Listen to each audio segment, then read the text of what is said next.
Vinny. Hi, Nancy. Welcome to episode 66 of the Front Porch Book Club. The Front Porch Book Club is a podcast that meets twice a month. We like to dig deep into the relationship between characters and the worlds they live in. Grab your book and iced tea and join us on the front porch. Today we interview Professor James Ker-Linsday about our book, The Island of Missing Trees. This is such a great and fun interview, and Professor Ker-Linsday, or James, as he invited us to call him, he is a fascinating person to talk to about the context and background of the Island of Missing Trees. He's a scholar whose research focuses on conflict, peace, and security, particularly in Southeast Europe. He's authored or edited over a dozen books and more than 70 articles and book chapters. Some of his major works focusing on Cyprus are The Cyprus Problem, What Everyone Needs to Know, Crisis and Conciliation, A Year of Rapprochement Between Greece and Turkey, EU Accession and UN Peacekeeping in Cyprus, Resolving Cyprus, New Approaches to Conflict Resolution, An Island in Europe, The EU and the Transformation of Cyprus. This is with Hubert Fostman and Fiona Mullen. The Government and Politics of Cyprus, also with Hubert Fostman. And The Work of the United Nations in Cyprus with Oliver Richman.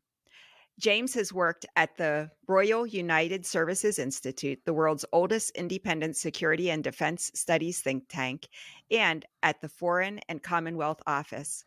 He has also served as an advisor to a number of governments and international organizations, including the United Nations and the Council of Europe.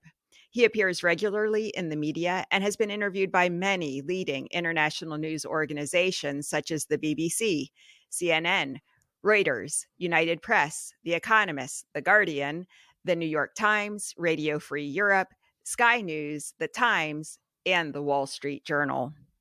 He has a Bachelor's of Science in Economics from the University of London and an MA and PhD in International Conflict Analysis from the University of Kent.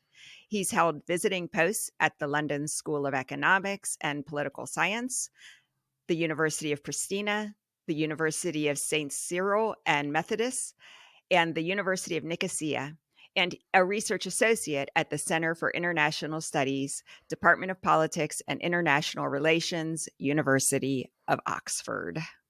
I know listeners will be interested in hearing his vast knowledge on the topics of conflict, peace, and security in Cyprus, because that's where our book takes place. He also consulted with the author when she was writing The Island of Missing Trees, and he's going to talk about that.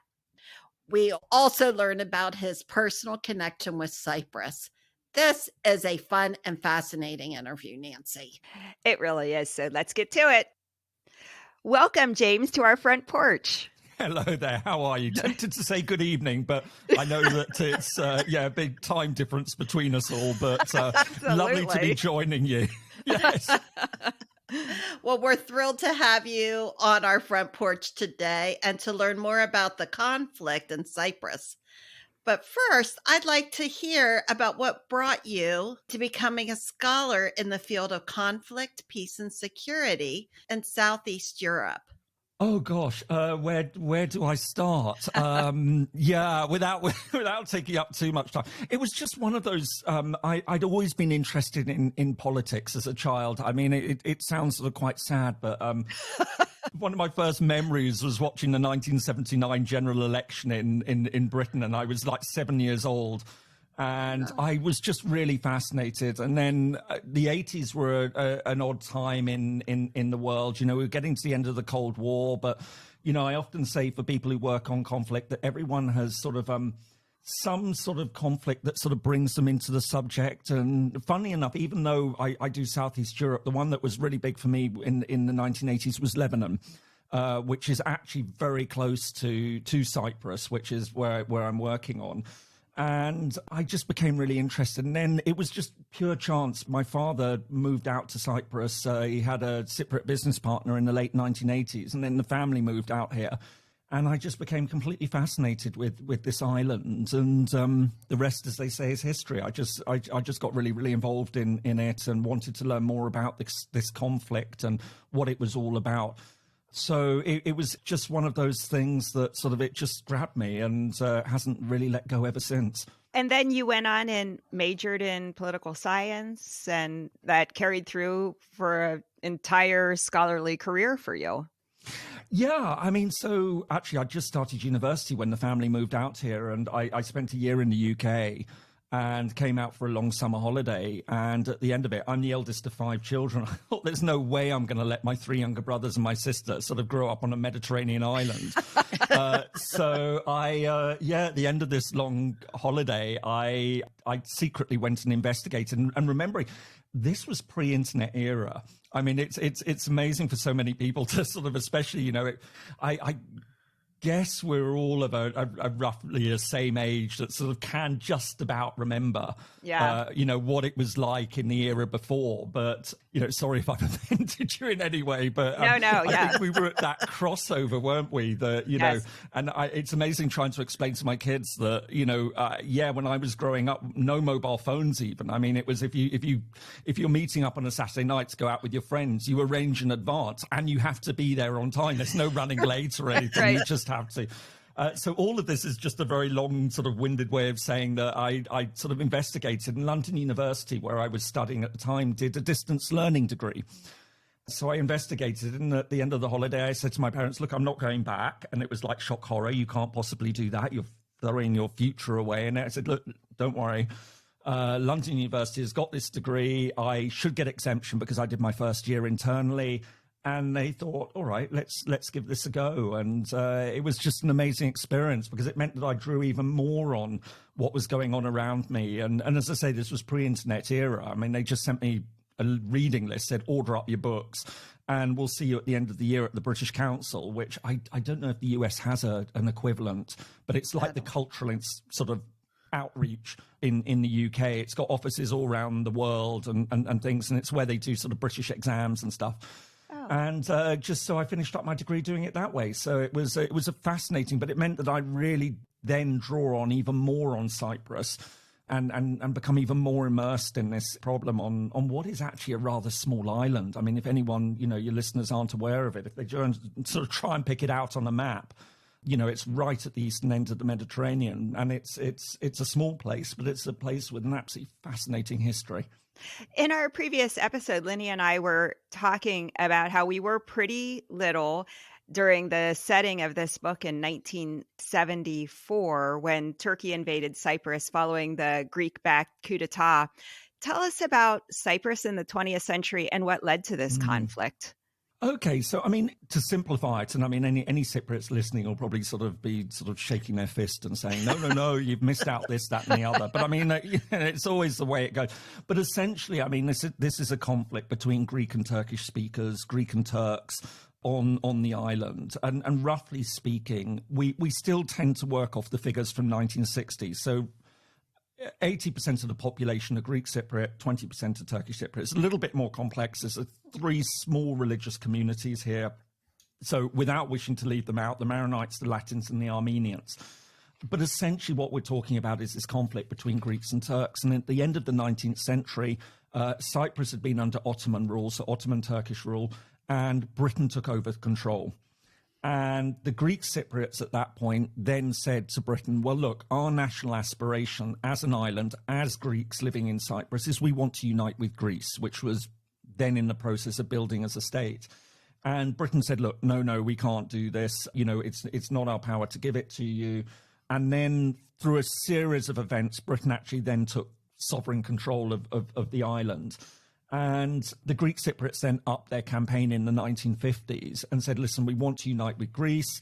The Turkish Cypriots said, no, this is absolutely unacceptable. Why don't we divide the island between Greece and Turkey?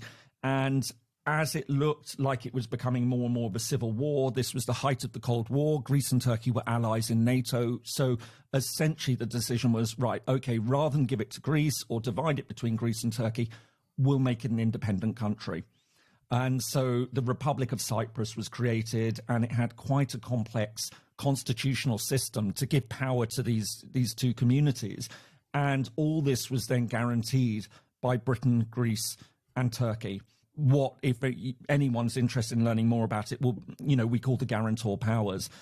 So in 1960, this is really the situation. And unfortunately, the Constitution, within about 3 years, for all sorts of reasons, there were various elements of tension, broke down and fighting broke out. And in early 1964, a UN peacekeeping force was put in place. The UN was also given authority to try and find a political solution.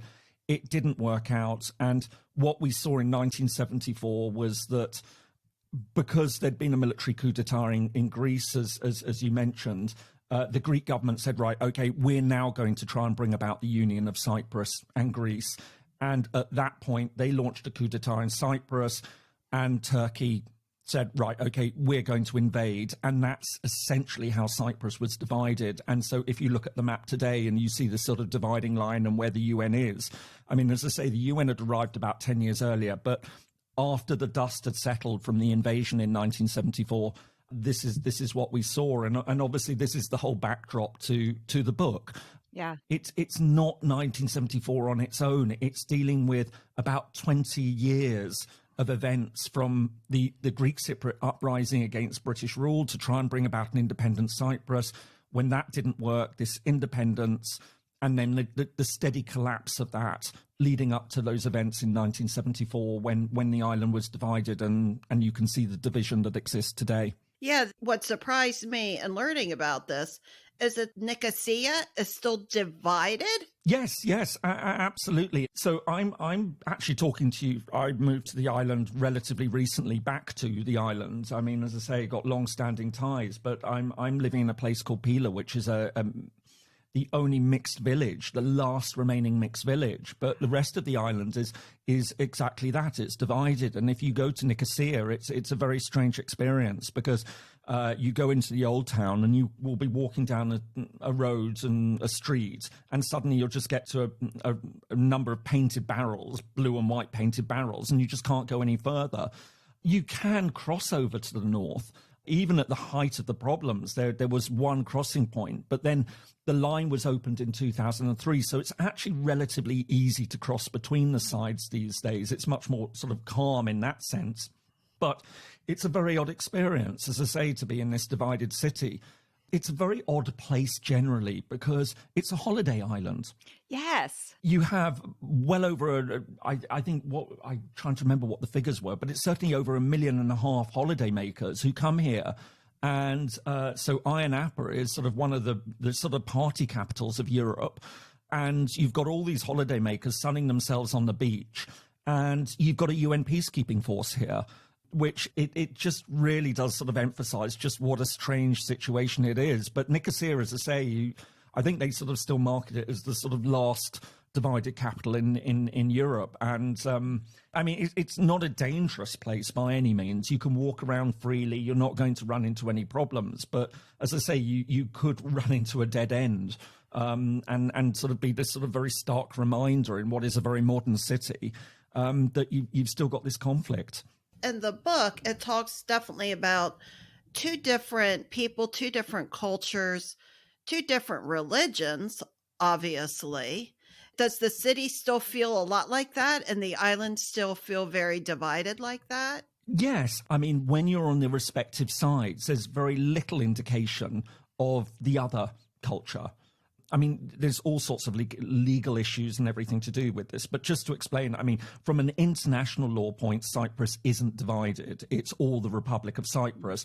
And then the north is, depending on the terminology you want to use, it's under Turkish Cypriot control. It's occupied by Turkey. It obviously, language is incredibly sensitive when you're dealing with conflicts, and here it's no different. And depending on the audience, you know, what they will regard as, you know, the truth of the situation as they see it. Sure. But essentially, I mean, if you're in some of the, you know, for example, in Nicosia, or Larnaca is probably a better example, under Turkish Cypriot control, or was where the Turkish Cypriots lived, the street names will be a bit different. They'll often be named after famous Turkish figures. But essentially these days, and this is one of the tragedies of the island, you don't have that real sense of Greek and Turkish coexisting within the same sort of space, if you like. As I say, Pila, where I'm living, it is like that. And it's a really, really interesting experience. And many will say this is an example of how Cyprus could be if reunited. But sadly, you don't see that. And I think there's also a wealth gap that one often notices. You know, the South, the Republic, the area under the internationally recognised government of Cyprus is substantially wealthier. The whole of the island technically is in the European Union, but this is obviously where it's really felt. In the north, it's its breakaway territory. It's been placed under embargo because they unilaterally declared independence in 1983, and there's all sorts of rulings that say that you can't trade with it. The UN Security Council has passed resolutions. And so that's naturally affected their development. And you see that quite clearly when you cross over the line, that suddenly it becomes sort of, you move from a Greek environment, although everyone here speaks English, and it's a bit of a quirk. It drives on the left, for example, and the plugs are the same as in Britain. You know, it's these sort of strange things that people from the States or from Europe often sort of find a bit jarring when they get here. But when you cross over the line, you suddenly are in a Turkish-speaking environment, and it does look, you know, more run down, and you get a real sense that you've crossed from one space to another. Kind of reminds me of East and West Germany during the Cold War. Yes. West Germany, much more affluent. East Germany, under Soviet rule, much less privileged. Very much. Exactly. I mean, it's probably not as stark as that. Mm-hmm. Cyprus is a small place. You haven't got heavy industry, for example, and things. So it sort of feels... But there is quite clearly a difference. That when you cross the line, and you have a very palpable sense of that. Mm-hmm. But some people have said if they could reunite, would make it so much more interesting, because you've got these two cultures that exist, and so it becomes a really interesting place. And obviously Greece and Turkey are tremendously popular travel destinations in their own rights, and so, you know, it's always that sort of sense of, you know, if they could get their act together and reunite it, so why go to Greece or go to Turkey? Come to Cyprus, get both. Yeah. And with their own twist on it, because, you know, Cyprus is rather different from Greece and Turkey in many ways, even though it obviously has very close ethno-linguistic religious links with the two countries. Talking about reunification, as a Cyprus and conflict resolution expert, do you think reunification in Cyprus is possible? So this is a real head and heart question. Yeah. For those of us who've worked on Cyprus for such a long time. I mean, I would love to think that the island could be reunited. I think that there are a lot of really good reasons for it to happen. The situation that exists here is deeply unhealthy for both societies. One thing about Cyprus is that there's a saying for every occasion. Not some sort of pithy Greek or Turkish saying, but just simply people who've dealt with Cyprus over the past 60 years. I think the one that would come out at this moment is it's not the complexity of it all, it's the infinity of it all. Cyprus isn't a complex problem to solve. Most of us who work on it know what a settlement would look like. It's been defined, it's coming up for 50 years now, that it's going to be what we call a bizone or bicommunal federation. So essentially you have two federal states, one which would be essentially Greek Cypriot and the other one which would be essentially Turkish Cypriot. I mean, they differ a little bit on their interpretation of that. The Greek Cypriots don't want it to be hard and fast, that this is Greek Cypriot, that's Turkish Cypriot. They see that as like apartheid, whereas the Turkish Cypriots are much more, we would like it to be that. But essentially that's what was agreed in 1977, and it's been the basis for talks ever since. So there's definitely a model for a settlement.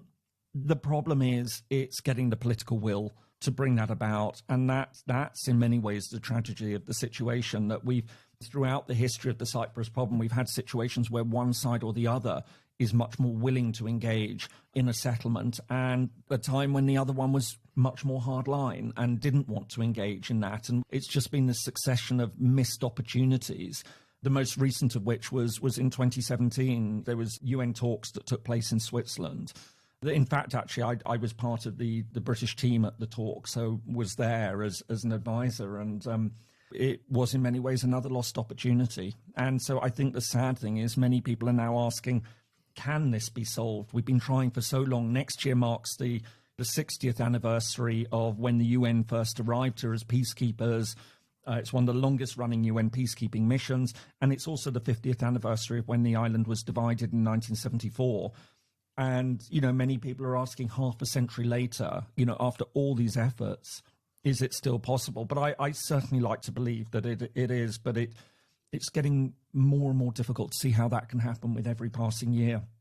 So these mixed villages, do they provide any kind of vision for the future of what Cyprus might look like? I stand to be corrected, but I believe that this Pila, where I am, is the only one now. Oh, okay. You do have some Turkish Cypriots who live in the Republic in the south, but not many. And I think there's very, very few Greek Cypriots, very elderly, who live in the north, but very few numbers. Essentially, after 1974, there was a lot of internal, what we call internally displaced persons, but certainly the Greek Cypriots will call refugees, who were forcibly displaced. And it was a highly traumatic time. I mean, 1974, we're talking at the time, it was roughly a third of Greek Cypriots were forcibly displaced. And, suddenly you can imagine the effects that has on a society, trying to integrate them and linking this to the book. I mean, this sort of comes up to the fact that because of these successive waves of fighting, of tragedy, this led many Cypriots to actually leave the island and move elsewhere. So what you have are Cypriot communities in various other places, but the largest place that many would get up and leave to would be the UK. And on the island, essentially, you've got next to no places where it happens. I mean, Pila I think the population here is about 2,500. And it's an interesting place. I mean, when I say they sort of live and work together, I mean, it's not heavily segregated. It's not that you drive through the village and at one point it's all Greek speaking and suddenly you're in a Turkish space. It's much more gradual than that. But essentially, the south of the village is still predominantly Greek Cypriot. The north of the village is predominantly Turkish Cypriot. And this was actually in many ways the story of the island even before it was divided. It wasn't that, you'd have streets where one house was Greek Cypriot and next door house was Turkish Cypriot. It was much more a case of these group of streets were Greek Cypriots and those group of streets were Turkish Cypriots. And by and large, they lived within the same village together, but rather separate lives, if you like, and they'd come together at certain moments and things like that. But they'd have different schools, for example. Obviously the Greek Cypriots would go to church, they're Greek Orthodox, and the Turkish Cypriots would go to mosque. So it was sort of more a peaceful coexistence. And I think sometimes there is a tendency to romanticize how it was in the past and say it was all well and good and we were brilliant and we were such good friends. And yes, friendships did evolve, but it wasn't quite as, backslappy and we're all brilliant and getting on, it's sort of like Hobbiton or something like that, of these. It wasn't quite like that. But I think there is a hope that, they can at some point come together, and I think that's really what we would be hoping for, a good peaceful coexistence rather than, as I say, best friends. Well, in the book, The Island of Missing Trees, we cover decades. So it's really interesting to hear from you the history that kind of happened before the book started and then the decades that follow it. We understand that you talked to the author, Elif Shafak. Am I saying her name right? Yes. I mean, well, it's always Elif Shafak. Yes. Okay, I won't say that again. No, but you know what? I'm probably getting it terribly wrong as well. Yeah, she very kindly dropped me a line. Yeah, so you consulted with her. Can you tell us about that? Yeah, so I met her a few years before. We'd been on a panel together, and I have to say she's an incredible person. And for anyone who's listening, who's sort of read the book and or might have read some of her other works, and there's that wonderful saying, "Never meet your heroes." I can absolutely wholeheartedly say that if anyone is a fan of hers and gets a chance to meet her, she is a lovely person, genuinely a really, really nice person. Very caring, very understanding, and remarkable. I think we can see that as an author, extremely accomplished. I remember in the show where you were talking about the book, you were running through her bio, and she is an incredible person. There's no doubt about it. And she sort of kindly got in touch with me because I've written a lot on Cyprus and delved into the history far more than anyone really should. And she just sort of said, look, would you mind giving a read through the manuscript and just making sure that everything tallies? And so I guess sort of historical consultant in some way. And I think one of the things I sort of must own up to is that for all sorts of reasons with kids and all my own work, I don't read as much as I would really like to. And this was a wonderful chance to sit down with an absolutely lovely book. I mean, really can't, recommend it highly enough to people. It's a truly lovely and extraordinary book. And to go through it, and it's interesting because you can write a book on history and hope that nobody's going to notice any mistakes or things. And we all make them. Even us as historians, we've got to be very, very careful to fact check what we're writing and make sure that everything. So it was just a chance to go through it. And there was very, very little there. I think, in the end, it was just a couple of points that it was just sort of saying, look, I think you could change this because it might give rise to a little bit of confusion. To give an example, there was talk about British soldiers in Nicosia in 1974. And there were British soldiers in 1974, but anyone reading it who knew about Cyprus, that would be very confusing. Was she talking about the 1950s and the uprising against British colonial rule?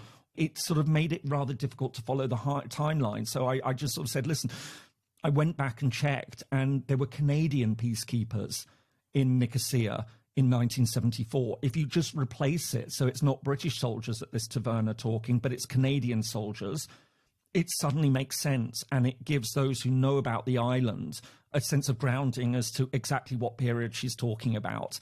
So even something small like that, which it probably would have gone unnoticed by most readers, but to a Cypriot audience or people who know about Cyprus, it could have confused the timeline a little bit. So, it was just something small like that. But I mean, the fact that that's the sort of thing that I can point out sort of actually goes to show that really it was very, very well researched, and there was very little there that, I could sort of point to. But, sometimes when you're asked to do this, you feel you've really got to sort of find anything to sort of justify what you were asked to do. But it was, on the whole, it was very, very meticulously researched. And as you said, I mean, she comes from a background of political science and things. And this has been a huge issue for both Greece and Turkey as separate countries as well in their history. So to take this on, and also as a Turkish author, and to write sensitively, it's incredibly difficult because you potentially lay yourself open to claims that you're being biased.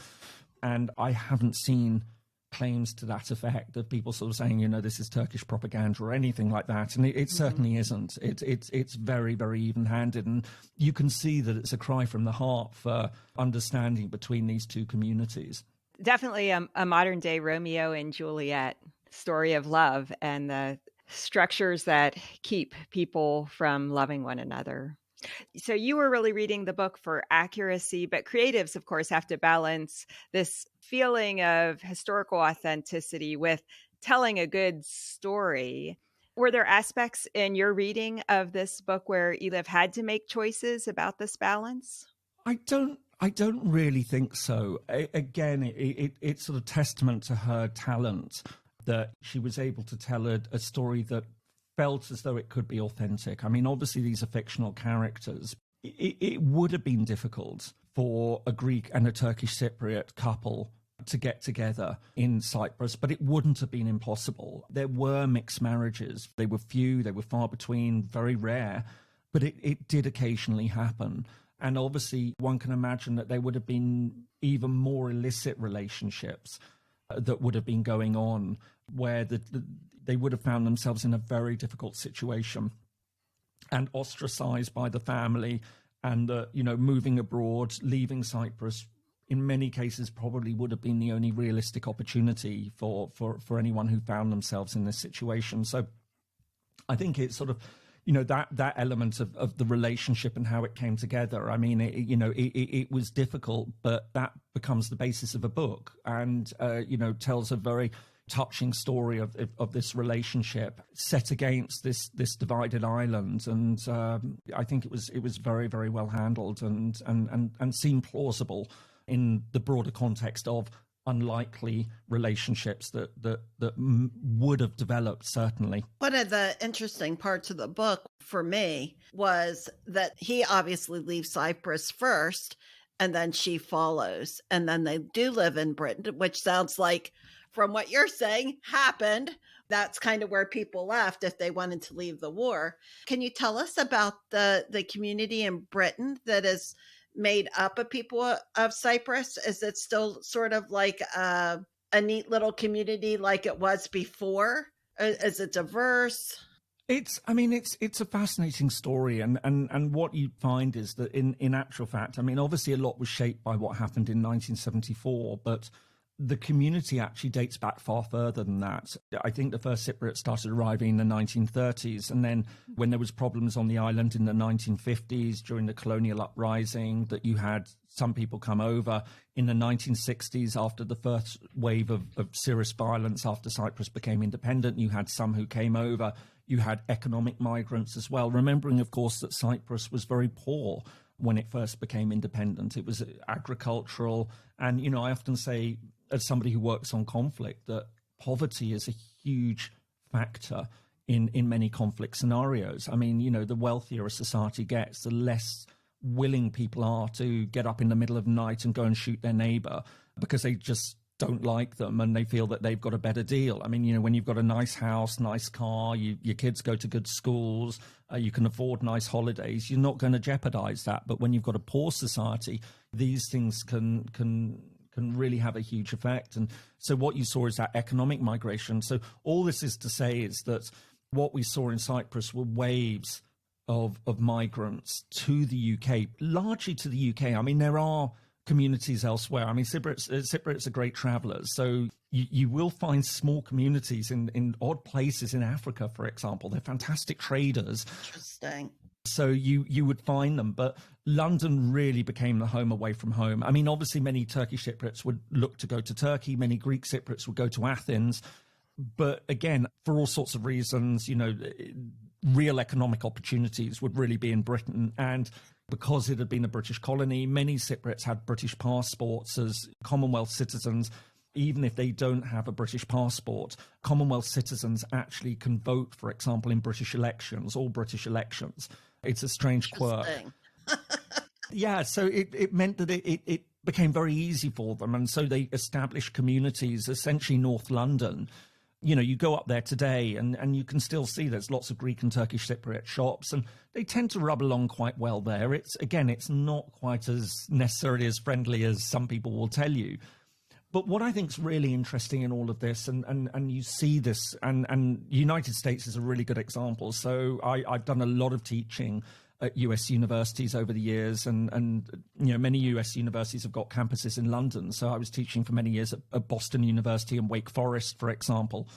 And my students from the States will always find it really interesting when I sort of talk about sort of ethnic background and cultural heritage, because we talk about this a lot more in the UK. But in the States, it was really interesting that obviously there's that integrationist tendency that I think you also see now in Britain, that the first generation come over, they cling very strongly to their culture and they pass it on to the kids. The kids sort of have quite a lot of it, but they don't necessarily have that sense of motherland, fatherland, whatever you would call it, home, being abroad. And then by the time you get to the next generation, the grandchildren, it's very rare that you actually have the grandchildren who can speak the language of the grandparents. And you really see this in Cyprus. And so all this is to say that now, if you consider maybe in the 60s and the 70s was the big wave of people coming over, you're now dealing with their grandchildren. And they're highly integrated into Britain. I mean, you know, they're indistinguishable. Britain is now a very multicultural place, and they can only really be identified by their names, and even more their surnames now, because many are taking on sort of British first names and things. So I think, you know, this is obviously having its effect, and I get a real sense, and I think you see this a lot in the States. Mm-hmm. So, you know, the grandparents desperately want the children and the grandchildren to have that sense of belonging. and that sort of fades and dissipates as the decades pass. Right. Yeah, there's certainly a certain age in adolescence where kids want nothing more than to be indistinguishable from their peers. Anything that seems a little different is not something that they want to emphasize. As somebody once said to me, children are nature's natural fascists. It's a horrible thing to say, and I say that as a dad. But I think, as somebody who studies politics, it's actually, but it's a really good point. Kids want to fit in; they don't want to feel they're different and speaking another language. Yeah. And I've seen it with my children. So my wife comes from another country, and we've had it with them, and now we're living in Cyprus. I mean, that's sort of really playing with their heads and things have sort of been foreigners. But Cyprus is actually incredibly welcoming to foreign communities. And there's a large community, not only of Brits, and because of all the problems going on in the Middle East at the moment, you've got lots of Israelis, you've got lots of Lebanese who live here, lots of Russians, Ukrainians. So it's a fascinating place in that regard, and just makes it even stranger on top of everything that you've got its own problems. But at the same time, you've got these peacekeepers, but it's a holiday island. You've got its own conflict, but it's a sanctuary for all these other people escaping from other conflicts. Very interesting. Yeah, well Makes worth me a want visit. to come visit. Yeah, please do, absolutely. Does the cruise ship stop there? Yes, there's That's lovely what I thought. Eastern Med ones. You probably don't want to be going a lot further east than Cyprus just at the moment. Yeah. It's a pretty. From where I'm talking to you right now, if you probably head over sort of 300 kilometers, so 200 miles, it's pretty much Gaza. Yeah. Really? So it's almost directly south of where I'm talking to you from now. Okay. And actually we had some friends who came over recently and they were a bit worried. They were sort of saying, look, it looks terribly close on the map. And we were saying, no, absolutely safe. Don't worry, not for a moment. It isn't. But in actual fact, so Cyprus is now trying to say to the United States, to Europe, let's see if we can base a humanitarian corridor to the Middle East out of the island. Oh, very interesting. To set it up. Yeah. Exactly.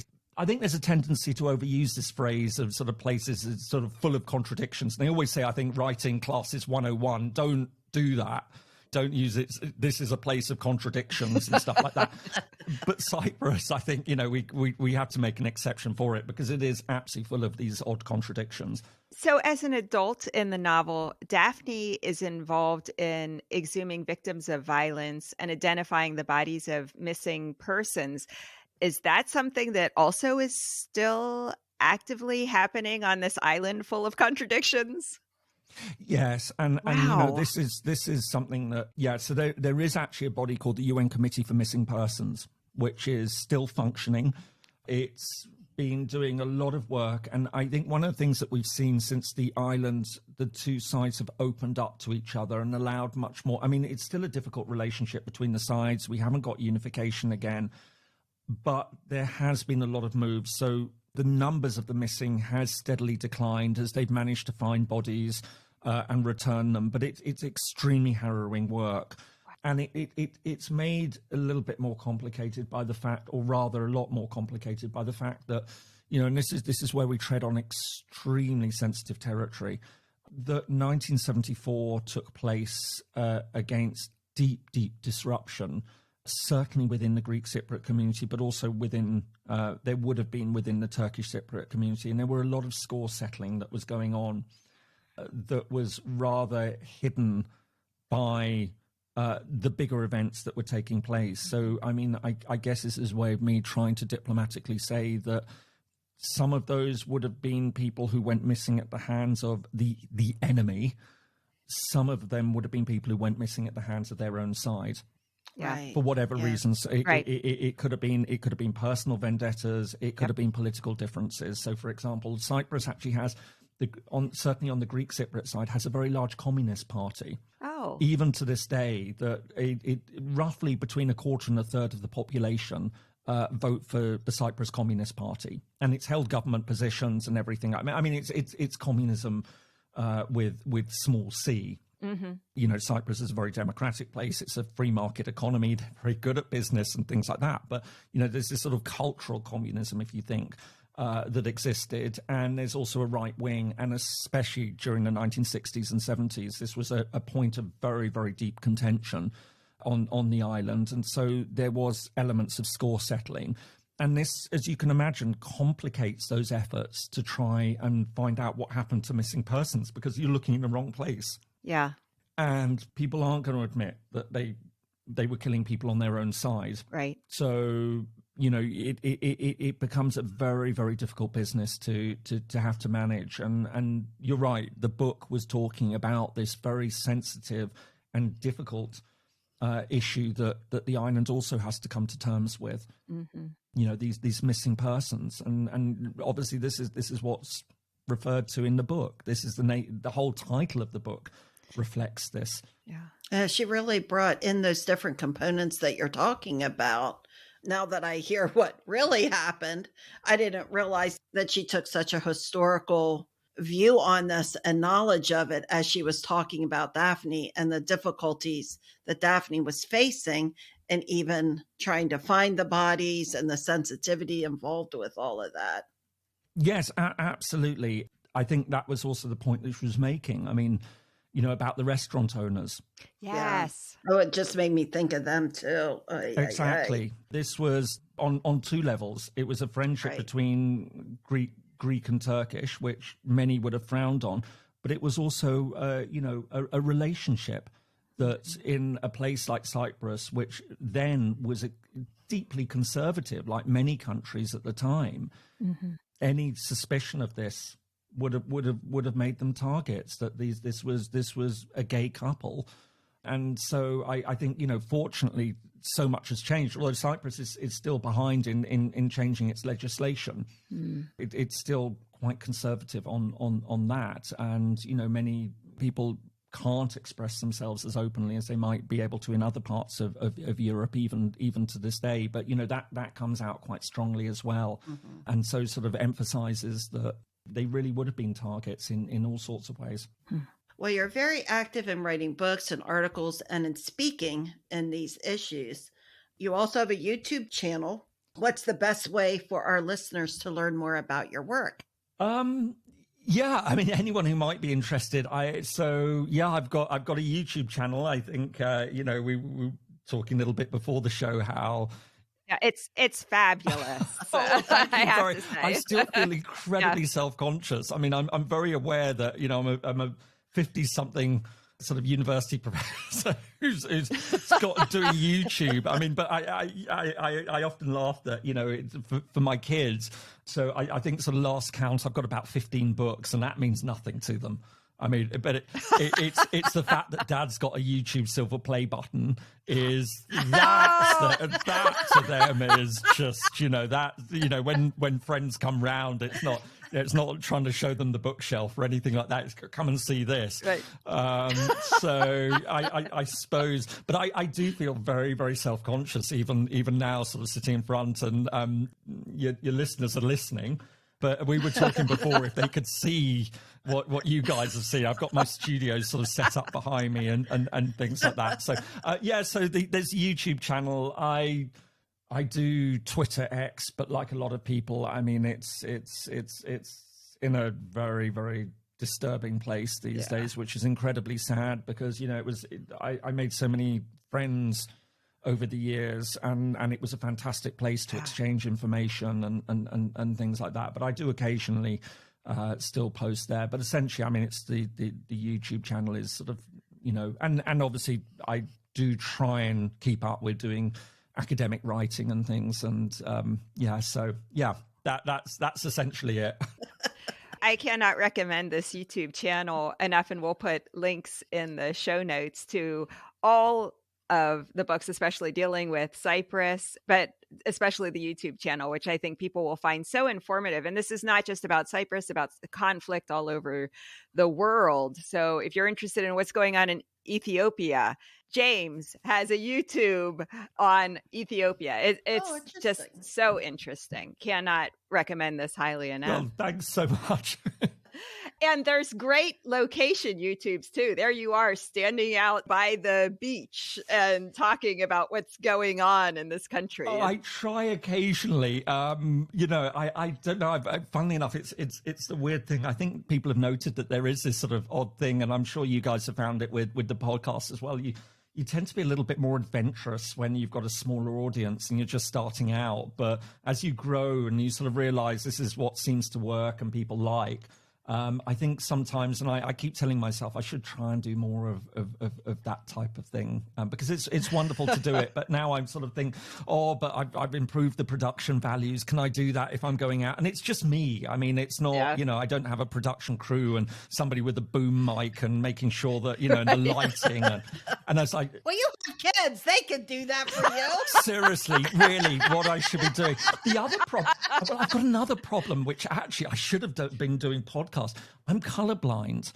So, and for videos and things like that, you want to do color grading. I don't dare touch it because otherwise I'm just going to have a green tinge. I know that it's so if I don't get that right when I'm out and about here in my studio, I can control it. It's for anyone who watches, it's very blue because I have no problem with blue.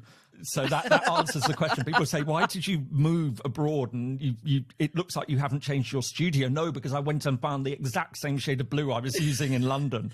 So that I knew that it wasn't going to throw my camera out and put my wonky colorblind eyes to test. Oh, fabulous. Right.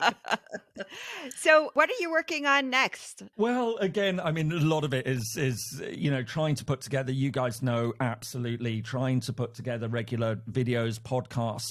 I have so much respect for anyone who gives this a go because it's a huge undertaking, the research that goes into it, writing, and so that takes up an enormous amount of time.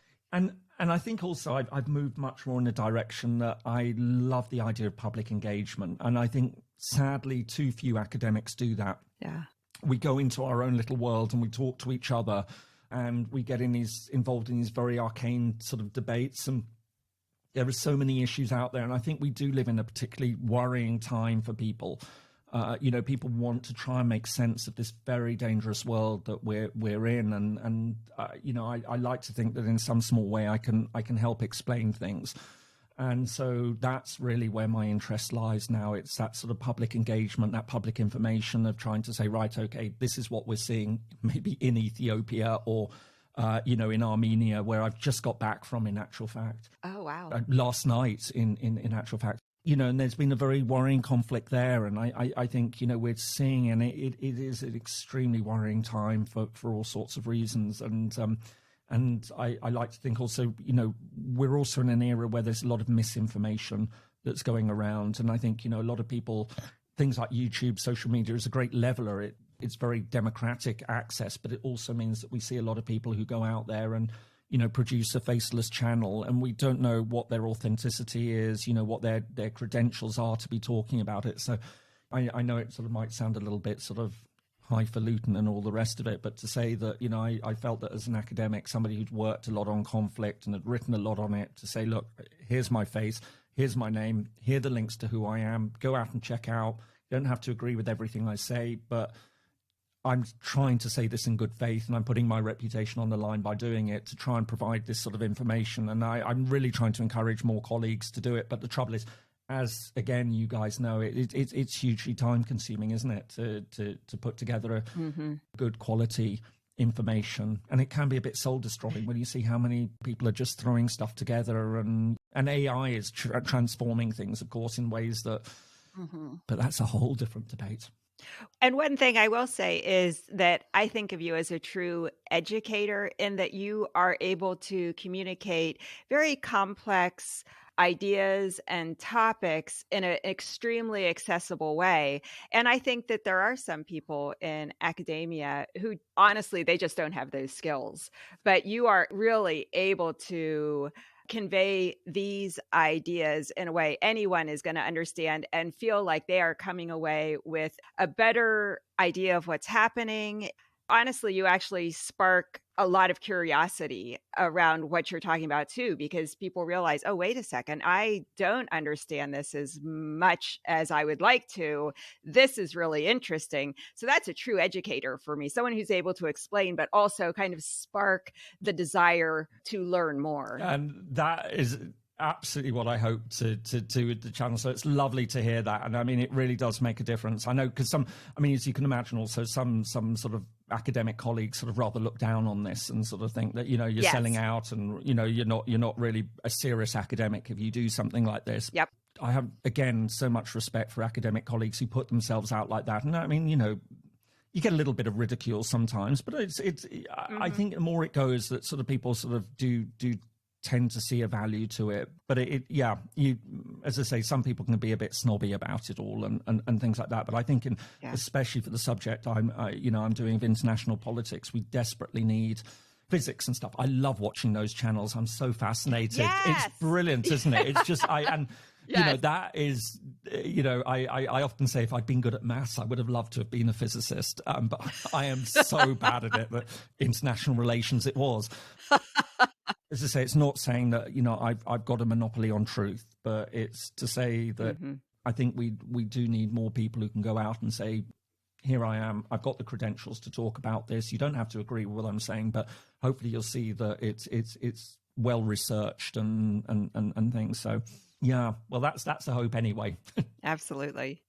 I'm so grateful for people like you. I'm kind of blind to this whole thing of what you're working on and what you're doing and your impact, but I can certainly appreciate what it is that you're doing. And so thankful that there are people out there doing your kind of work, because I see the importance not only for Cyprus, but for our whole world. There's conflict and the need for somebody to kind of be able to come in and have their area of expertise and help to get people to talk and get together and problem solve and all the things that you're doing. Well, it was a pleasure. And I just on quickly on that point, I mean, this is why the book is so wonderful, because this becomes another really important channel of communication for people to talk about the situation that opens it up. So the more people who do this, and I think, it's lovely that you guys have taken an interest in producing a program on this for your audience to sort of say, look, this is a really interesting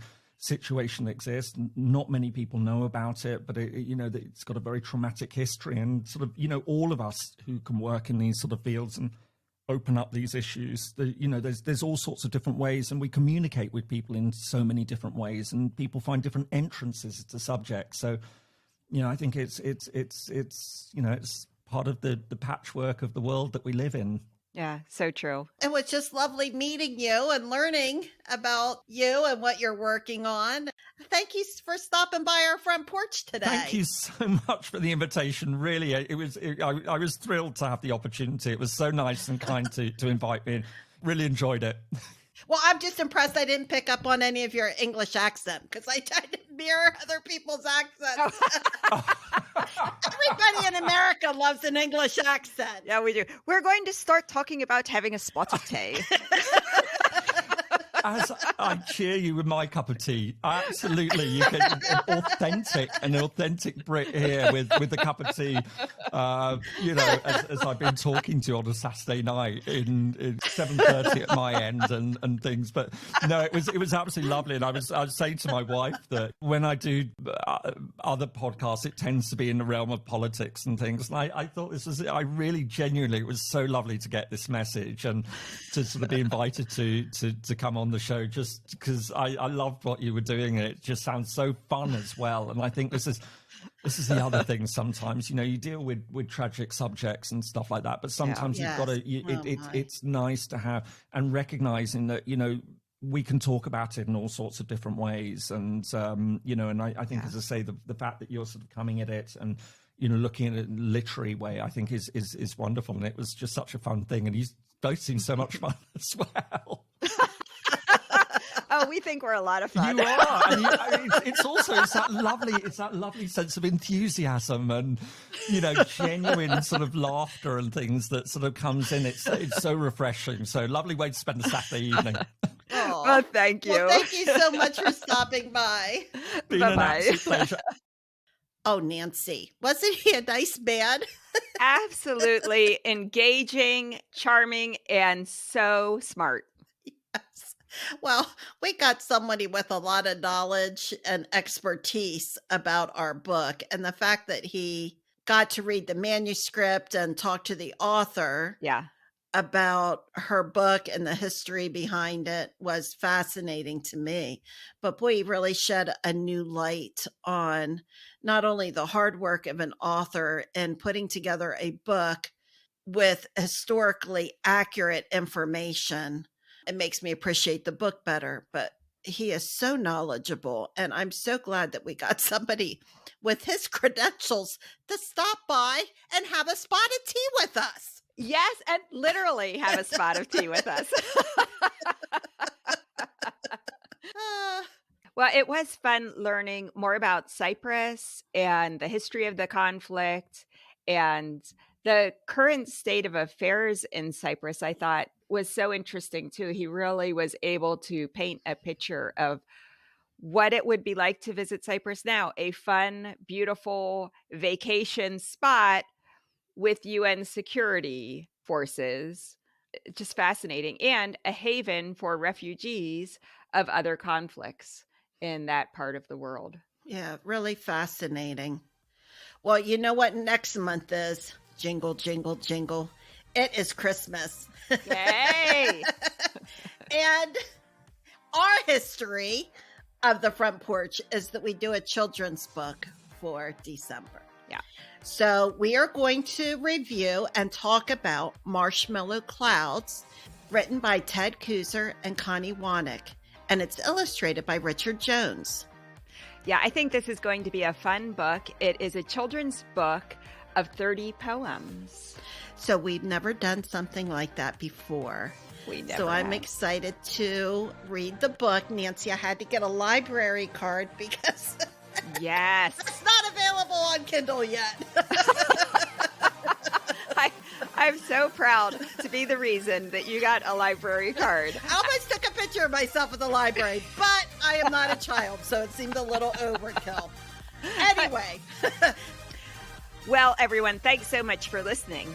Our website is frontporchbookclub.com. Our episodes come out twice a month on the first and third Wednesday of every month. See you next time, Lenny. Thank you, Nancy. See you later.